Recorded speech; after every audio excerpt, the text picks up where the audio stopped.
Scale fast or build a loyal customer base. We are told that go big or go home, because a lot of companies want to go faster. They want to gain market share. And is it really important to scale faster or build a loyal customer base? Which is more important?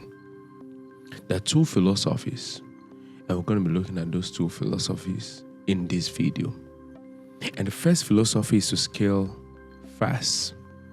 Scale fast philosophy, because if you look at startups, a lot of them are just thinking about creating a product and trying to scale rapidly, scale fast to try to dominate the marketplace, aggressive marketing, and a lot of things just to get market share or gain market share ahead of the competitors. They want to be on top of everything. But is that the right procedure or the right strategy to take? Is it all about just gaining market share, or is it about building loyal customer base? But hang on a second. What are you talking about? Do you mean if I have a product that is great, you don't want me to be aggressive in marketing? You don't want me to scale? You don't want me to gain market share? What the hell are you talking about? Hey, just hang on now. Let's break this down slowly, and you're going to really understand where I'm taking this conversation to. Don't just conclude yet. Let's enjoy this message and try to learn and understand what I'm trying to say. Because sometimes we lost perspective, and trying to put a product out there in someone's face does not necessarily mean that product is successful. It might be successful for a while, but are you thinking about a lasting product or a lasting solution, a lasting business, or are you just thinking about a business now that is going to make a name for yourself?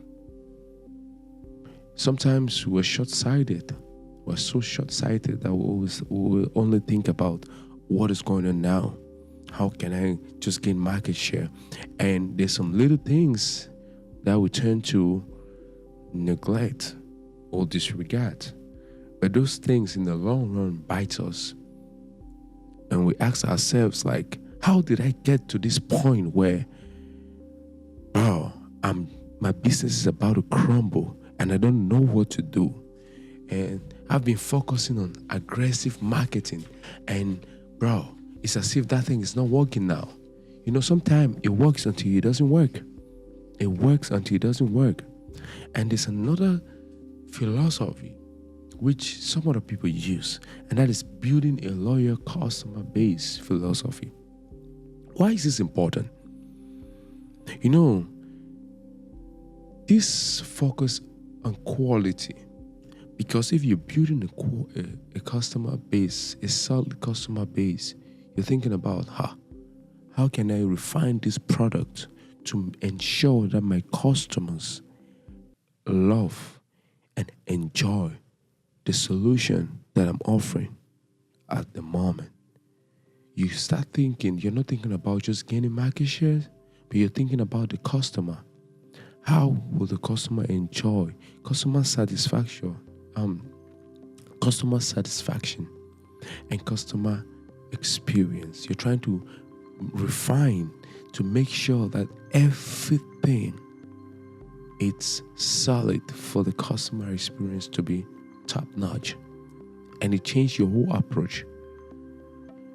It's not as if you're not going to, scale with time, but for the time being, you're thinking about the customer. Scalability can come next after the product is refined and you've tested and made sure that the customer is your focal point, not market share. Because sometimes people will focus on scaling. They think the customer is the focal point, but it's not. It's not. You want to grow big. You want to be the next Fortune 500 company. I mean, everybody have that goal. Everybody have that thing. That's all in mind. And people want to succeed. And it's very important to have an aiming point. But sometimes having that aiming point makes you neglect the things that really matter. And what matters is quality. What matters is to be customer-centric and focus on making sure the customer experience is the best. Because when you do that, you build a good business that lasts. And the questions we need to be asking is, what kind of business are we starting? What is our financial situation? What are the long-term goals? The reason I'm saying this is because every business is different. And sometimes what might work for this particular business might not be what is going to work for another business. But in a nutshell, you as a business owner, you as an entrepreneur, what you want to do is ensuring that the customer experience is on a better level, and it's a satisfying level. You're not trying to just gain market share without ensuring that the customer is in a better position. Because sometimes things go wrong.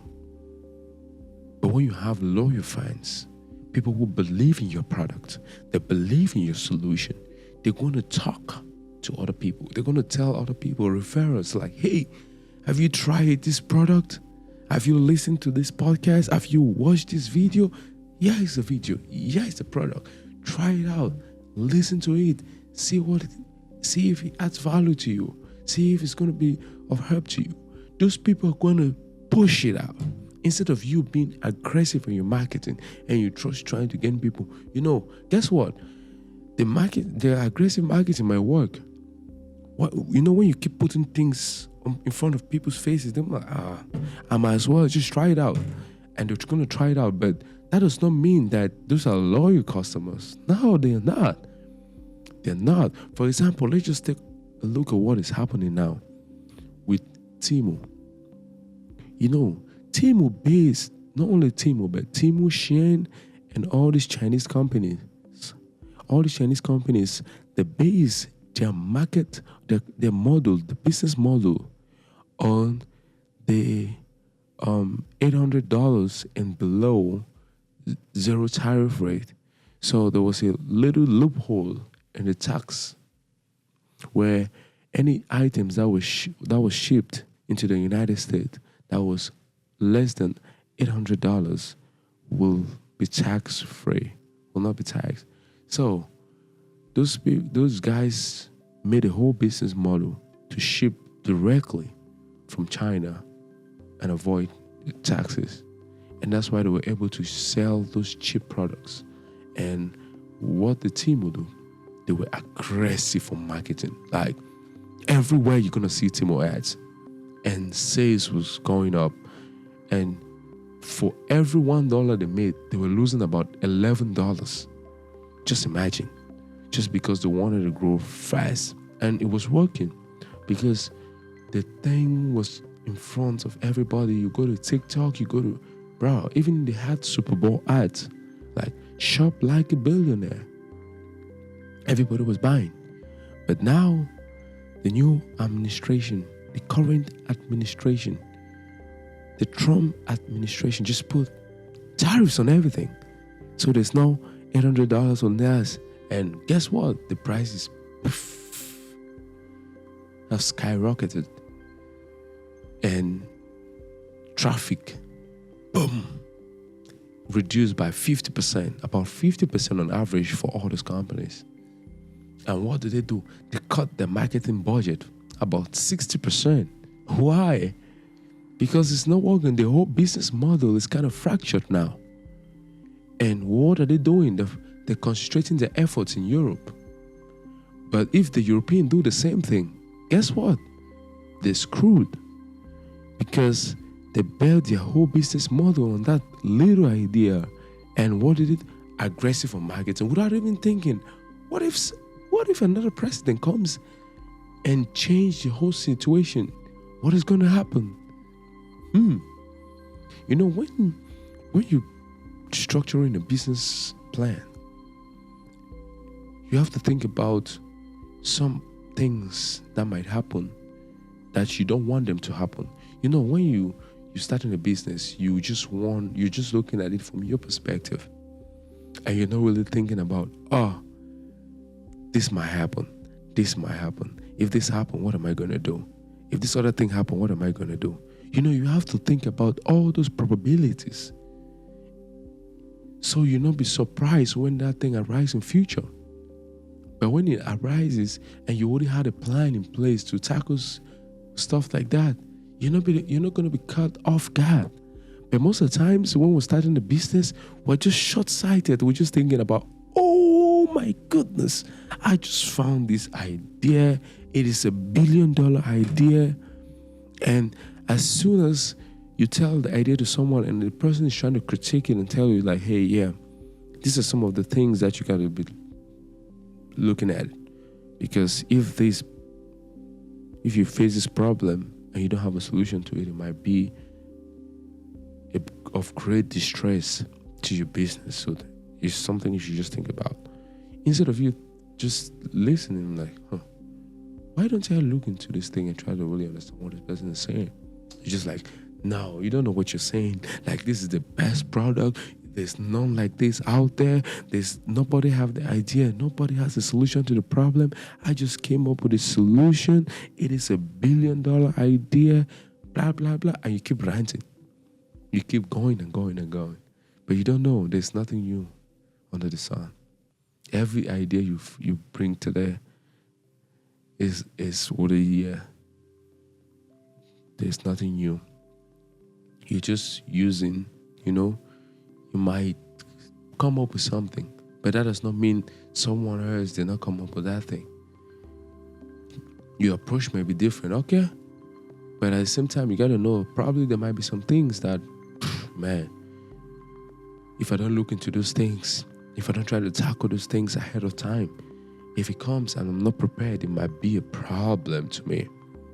Those are some things you got to keep in mind. And you build a strong foundation with loyal customer base and then use that stability to explore opportunities for smart, sustainable scalability. The key word, sustainable scalability. The business got to be sustainable before you scale. Because if you have not built a solid foundation, I don't think there's any reason for you to hurry up or to facilitate or try to go faster with scaling the business when there are no solid foundations in place. You're putting a building on shaky ground. It's like building on sand with no foundation. When the storm comes, what happens? Everything is down. Everything is down. But when you build on rocks, the foundation is solid. The foundation is solid. And we have to really understand that scaling is not a bad idea. Having a loyal customer base is not a bad idea. It is not. But you have to think about sustainability. Is this business sustainable? Does this business have a solid foundation? Have I built a foundation that will sustain the storm, will weather the storm, is going to handle any trial and tribulation? And if a trial and tribulation arises, how am I going to tackle it? You think of possible scenarios and you're able to come up with possible solutions. So when that arises, you're not surprised. Because when you're caught off guard and you're just scaling faster, you're trying to gain market share, you're going to be confused because guess what? You don't know what to do. You don't know what to do. But when you think about all the possible things that might happen, you're prepared. And it puts you in a better situation, better position to handle that when it arises. So the debate isn't about which is better. It is about which is right for you. Remember, true success isn't just about how big you get. It's about how long you last. Like I said, sustainability. It's about how long you last, because sometimes we focus on the wrong things. We're thinking about want to gain market share, but we're not thinking about how long will this business last? Is this business gonna last for 20 years? Is this business gonna last for 30 years? Is this business gonna last for 40 years? Look at Amazon. Amazon came about like, hey, we can get a lot of books, different catalogs, different books in the internet, and people are going to buy books. They don't necessarily need to go to the bookstore like Barnes and Noble rather. They can just sit down at the comfort of their offices or homes and place an order for a book, and they're going to deliver it straight to their doorstep. And as things happen, they began to think like, hey, we can expand beyond books. And the idea was like, oh yeah, it was a process. Like, they didn't just wake up overnight and just scale. They were solving a problem. Like, hey, this is what's happening. And at that time, guess what? There were not a lot of companies. I think eBay should be one of, And when they started with books, people were like, no, that's not a good idea. Forget that thing. Who's gonna buy books online? Brands like Barnes and Noble. I hope I'm saying that right. I'm an African, by the way. So if I'm not saying that right, screw that. Who cares? But you get the point. Focus on the point. Don't focus on what I'm pronouncing it right. People discounted him. Jeff Bezos. I mean, I might be a little biased because I love Amazon. But at the same time, you got to realize that it's about a vision. And he decided that he wanted to create a customer-centric company that focuses or pays attention to the customer, serving the customer, and making sure the customer gets its product at a fast pace and a cheaper rate. And the business is still operating to today. You can argue whether it's a good thing, because if you look at what is going on with Amazon, like the retail side does not really make a lot of money. I mean, they've been losing a lot of money since inception or since the creation of Amazon. But the CEO of Amazon, or the founder of Amazon at the time, had to think about, hey, I'm willing to lose money on shipping this product to the customer. Why? Because that's the cost of satisfying the customer or making sure the customer have a good experience. But at the same time, I have to find a sustainable business model that will sustain these expenses that is coming via customer satisfaction, because this is the price I have to pay to satisfy the customer. And what did they do? AWS. Because Amazon was collecting a lot of data, and they decided, we can use this data, utilize this data to do something great. And now, Amazon Web Services, they're one of the biggest players in cloud computing right now. And that is a profitable arm of the organization. So they use the profit to invest back into the company and making sure that you get your product on time. Get your product. As soon as they give you that promise, boom, you get that product. I know this for some reason. If you do your research, you're going to know why. But anyways, and the company is focused on making sure that everybody is focused on the goal. That's why you see they have 7 leadership principles. Now it should be 8, I think. Yeah, 8. where they teach everybody who comes into the building or into any leadership role. They want you to understand how Amazon operates, understand some of the principles, and how to better navigate situations when they arise. That's how you grow. Because once you have those principles in place, it's easy to build a sustainable model.